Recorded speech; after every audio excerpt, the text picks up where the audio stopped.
But the real story of the NFL draft is this big bunch of local prospects that will be on an NFL roster by the end of the weekend, from former PPR stars to the best of SDSU and USD. KUSI Sports will have every local selection plus reaction from now through Sunday. One of those men is Jordan Miller, the former Oceanside corner, first-team All-CIF 100-meter track champ, leaving North County for Washington back in 2015. 46 games later, 6 picks, and 2 Pac-12 championships later, he is ready to become a professional football player. And what do you know? He's kind enough to return like a salmon returning to his spawning grounds. You have come back to KUSI. Thank you very much for making the trip in. Where were you coming from? I was coming from Seattle.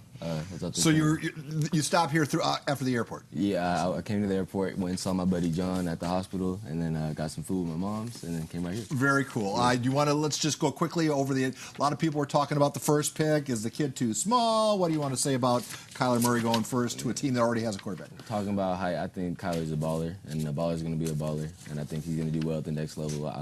I played in Seattle, where a guy that's just like him does the same thing all the time. That's the top player in the league. Yeah, Mirror's top paid player in the league. And Russell Wilson, who is probably about the same size, right? Yeah, exactly. All right, so we last saw you on national TV. It was at the Combine. Mm-hmm. You were doing your thing like all the guys there at the Cattle Club have to do. And I'm curious, for a player who's not going to be a first-day guy, is it more important to have the metrics, like run really fast, or is it more important to grip and grin and meet all the NFL owners and let them see the real Jordan Miller?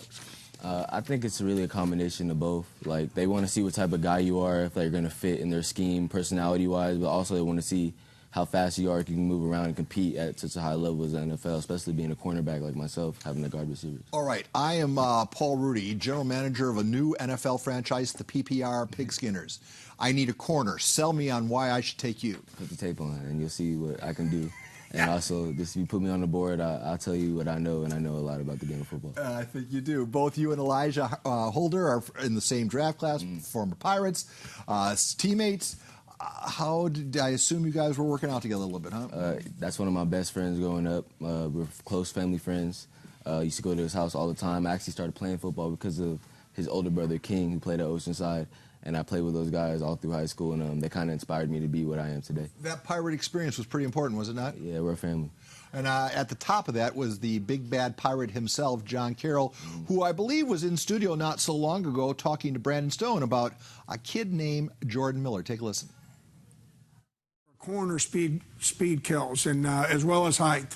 And we talked about Elijah's 6'2", Jordan's 6'1". That's really good sized guys for playing corner in the NFL against those big receivers. He's got great hips, great feet. He attacks the ball, he attacks the receiver, he lengthens himself to do it. Again, I think he's got all the skills and tools that they're looking for. When you listen to Coach Carroll talk about you, how does that make you feel? It makes me feel pretty good. It's kind of different to hear him not yelling at me and praising me, but it's pretty nice. You got any John Carroll stories you want to tell me? I said it earlier, but he says all the time, you look like you're shot at, missed, and crapped at and hit. And he said it out loud. Comedy is ugly. Very often. How cool is it to be doing this with Elijah? With Elijah, it's honestly like a dream come true. Like, we just grew up together, like just watching guys play at the next level, and always dreamed about playing in the NFL. And to have him there with me at the Combine, and we did a little prayer before we did our 40s, and it was just something I'll never forget.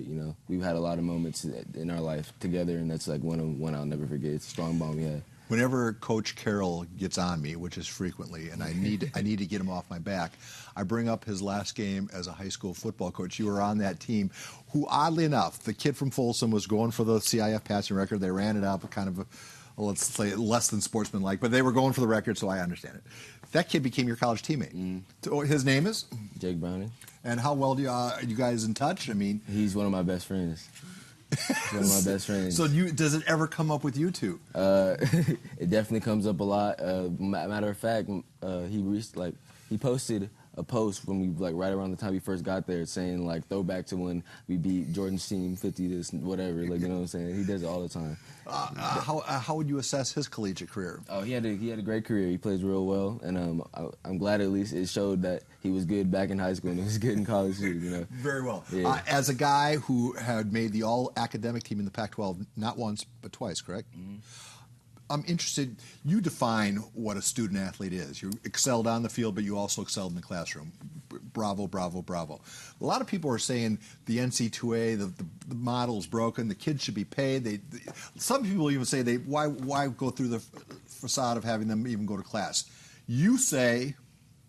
I say it's tough. That's a tough topic to speak on, honestly, but I will say that being a student athlete is way more of a job than like a hobby. It's a job. I'm up every morning at 6 o'clock in the morning. I'm going to class in between a time, and then right after that I got to go to meetings. That's pretty much every day. But honestly, for a guy like me who enjoys it doesn't seem like so much of a job. But for other people, they might want to give. I don't know. It's tough. The one that I personally, I think the tuition is payment and the stipend is sufficient. But there's an inequity if you're going to Nebraska and your stipend doesn't go as far, it goes farther than if you were in Seattle, correct? Mm-hmm. Yeah. So that's what has to be adjusted, the cost of living. All right, so it looks like Washington has found your replacement, at least in the greater defensive backfield. I know he doesn't play the same position. Asa Turner, what do you know about him? I actually hosted him on his official visit at UW, met his family, met his mom, met his little sister, and I thought they were real cool people, and I was excited to hear when he committed.